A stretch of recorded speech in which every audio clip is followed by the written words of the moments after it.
you're a business owner and you don't have a Roth IRA, why not? Hi, I'm John Norberg and welcome to the Financial Prof series.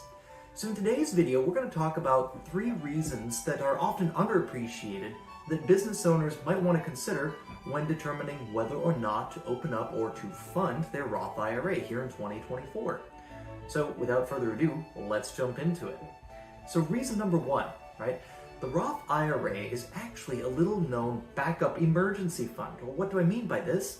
Well, did you know that your contributions to a Roth IRA can actually be taken out at any time free of tax, federal, state, and local? So what do I mean by this? Well, let's say you have a Roth IRA that you've contributed to over the years, and it's got $50,000 in there.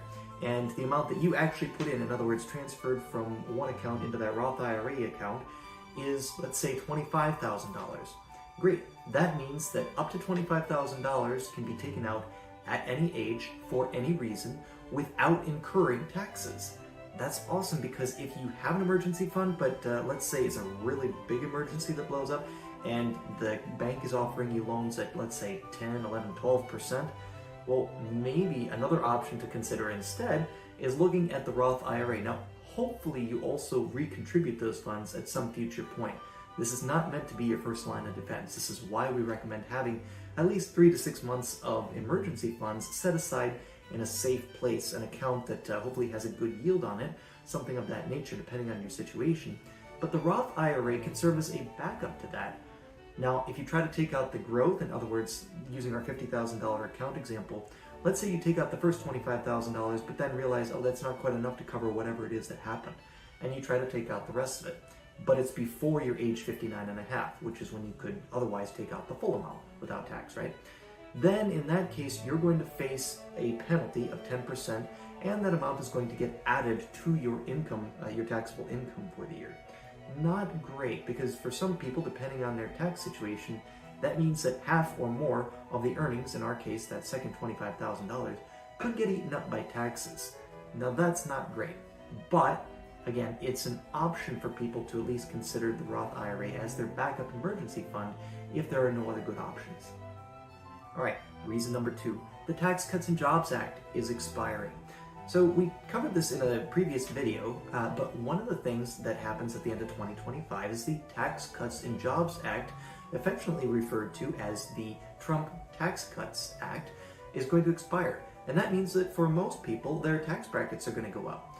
So one of the ways that we can prepare for this is by recognizing income now before that happens and having that income taxed at today's lower rates rather than filtering it through tomorrow's higher rates before it gets put into that Roth IRA. Because the Roth IRA is a post-tax account, we have to keep in mind what our tax bracket is when we're putting money in there. Now, the great news is if we meet the qualifications, that money is all going to come out tax-free anyway. But if you've got a conundrum between, well, I've only got X amount and I want to know, should I fund a Roth IRA or a traditional IRA?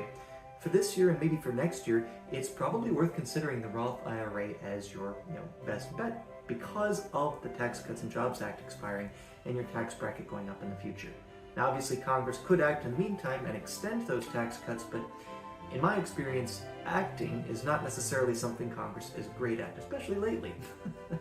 Anyway, politics aside, because we know that the tax brackets are going up in the near future, we want to try to consider what are the ways we can recognize income this year and next year at these lower tax brackets. So that's reason number 2.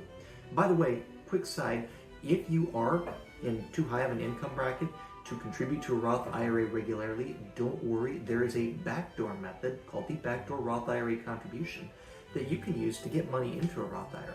Another option to consider is the Roth conversion. And if you're curious about those, drop us a line. We've covered them before as well, but happy to discuss with you personally. All right, now, last but not least, reason number 3, the RMD rules. So RMD stands for Required Minimum Distribution. So for most of us, we're going to be looking a little further down the road towards retirement. When we reach currently age 73, although eventually they're going to push that up to age 75, what we're going to see is that we have to start taking money out of our IRAs and 401ks, unless it's Roth. So instead of having to take money out, regardless of whether we need it or not, Now we have the flexibility with a Roth IRA, with a Roth 401k as well, to not have to take that required minimum distribution. In other words, Uncle Sam can't tell us on our Roth accounts to take that money out. Whereas our traditional or pre-tax accounts, the ones we got a contribution for the year that we put that money in, are going to undergo this required minimum distribution treatment. And that money that we take out is typically going to be taxable at whatever our income tax bracket is. So let's run through a quick scenario here, right? Let's say you're a young business owner. Perhaps you've got a practice in law or medicine. Maybe you're a young doctor, right? And you've started a practice and it's going fairly well. Maybe you're in your mid to late 30s or something of that nature. But all of a sudden, there's a major event. Maybe it's a health event in the family. Maybe it's a slow several months in the business. Or, for a lot of doctors, with the Change healthcare hack that recently happened, we saw a lot of this occurring, where you need to access some cash and fast. Well, obviously there are options out there like going to the bank and getting an emergency loan, but a Roth IRA is a good backup, like I said.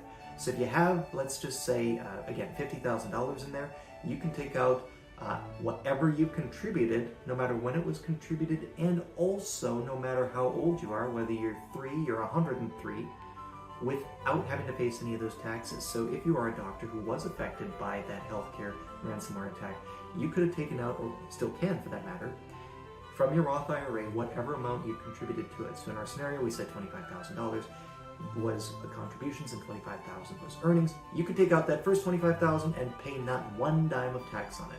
You could also take out the second $25,000, which we're considering earnings, but that is going to be taxed at 10% and the regular income tax rate as well. So if you found these videos helpful, please drop us a like or subscribe. We'd love to see you out there, and in the meantime, take care.